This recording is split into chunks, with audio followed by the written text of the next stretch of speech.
हाथ में तलवार लिए घोड़ा दौड़ाते हुए मुसलमान आए और दुनिया पर छा गए। ये कहानी मुसलमान गर्व के साथ सुनाता है और आलोचक तंज के साथ। कल रात एक दिल की धड़कन रोक देने वाले मुकाबले में अर्जेंटीना ने जर्मनी को हरा करके फुटबॉल का वर्ल्ड कप जीत लिया।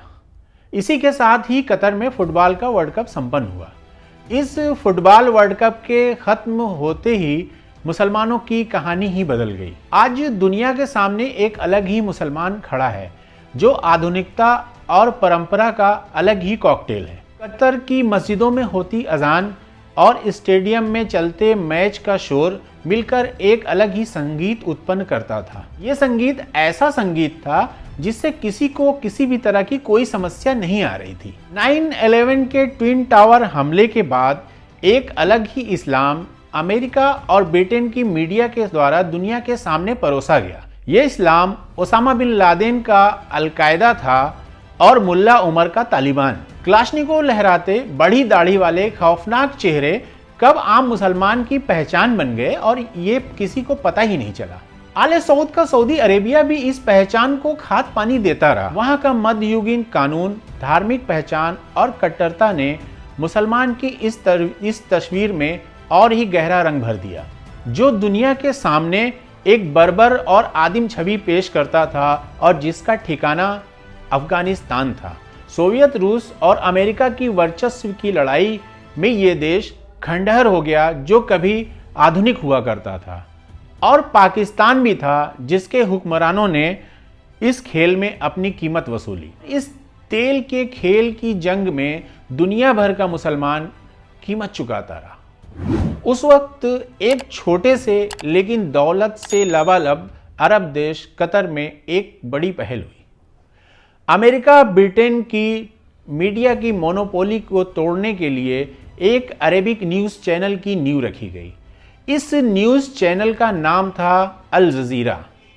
अल जज़ीरा ने उस वक्त हर ऐसे जगह जहां पर अमेरिका अपनी वर्चस्व की लड़ाई में कारपेट बमबारी कर रहा था, वहां से उन्हें निर्भीक, निष्पक्ष और लाइव रिपोर्टिंग करके तहलका मचा दिया। सबसे ज़्यादा सनसनी तब फैली जब अल जज़ीरा ने अपना अंग्रेजी चैनल लॉन्च किया।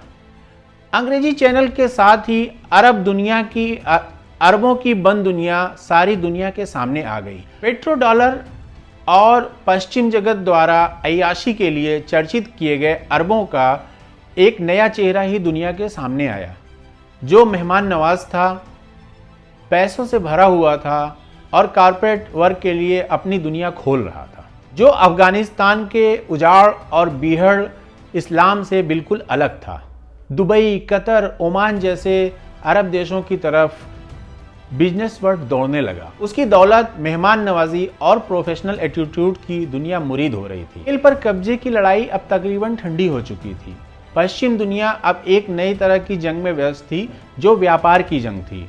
इसमें दुश्मन घोड़े की पीठ पर बैठा तलवार नहीं लहरा रहा था। वो पीली चमड़ी और छोटी आंखों वाला शातिर व्यापारी था, जिसे हम चीन कहते हैं। इस चीन का कोई धर्म नहीं था। अगर इसका कोई धर्म भी था तो वह व्यापार था, और इस दुनिया में उसको नंबर 1 बनना था। फुटबॉल का विश्व कप कतर आना एक बड़ी घटना हुई। 22वीं बार आयोजित होने जा रहे फीफा वर्ल्ड कप में ये पहला मौका था जब ये किसी पारंपरिक मुस्लिम देश में आयोजित होने जा रहा था। इससे पहले मुस्लिम देश सिर्फ खेलने वाली टीम के रूप में ही शिरकत करते आ रहे थे। अब इस सफल और शानदार आयोजन से दुनिया के सामने मुसलमान की पहचान दूसरे रूप में ही सामने आई है। वह अफगानिस्तान की धूल उड़ती सड़कों पर AK-56 लहराता दाढ़ी वाला नहीं, अब सब कुछ भव्यता से पेश करता कतर था। भव्य स्टेडियम, होटल, इमारतें, मस्जिदें और बेहतरीन मेहमान नवाजी, आने वाला हर मेहमान इनका मुरीद हुआ जा रहा था। एक आम फुटबॉल प्रेमी भौचक्का था। धीरे धीरे सारे भरम टूट रहे थे। हिंदुस्तान में भी लाखों लोग इस नए कॉकटेल का लुत्फ टीवी और इंटरनेट पर उठा रहे थे। उनके सामने अब जो तस्वीर उभर कर आ रही थी वो ओसामा बिन लादेन या मुल्ला उमर की नहीं थी। कतर के शेख हमाद बिन खलीफा अल थानी की तस्वीर को महफूज कर रहे थे। कतर इस्लाम का नया ब्रांड एम्बेसडर बनकर उभरा है। सऊदी अरब में भी हवा का रुख बदल रहा है। सऊदी के क्राउन प्रिंस मोहम्मद बिन सलमान आधुनिकता के जेट पर सवार सब कुछ बदल डालूंगा वाले मोड में हैं। दुबई जैसे देश पहले से ही बदलाव की लहर में बह रहे हैं। इस नई बयार से आम मुसलमान बचाव की मुद्रा से बाहर आएगा और राहत भी महसूस करेगा। वहीं जड़ता के समर्थक कटमुल्ला वर्ग कयामत के आसार नजदीक हैं का राग अलापेंगे।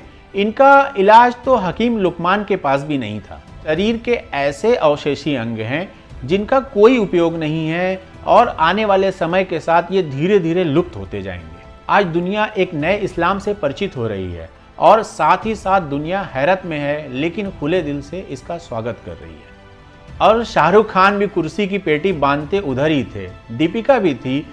वर्ल्ड कप की ट्रॉफी का अनावरण दीपिका के हाथों हो रहा था।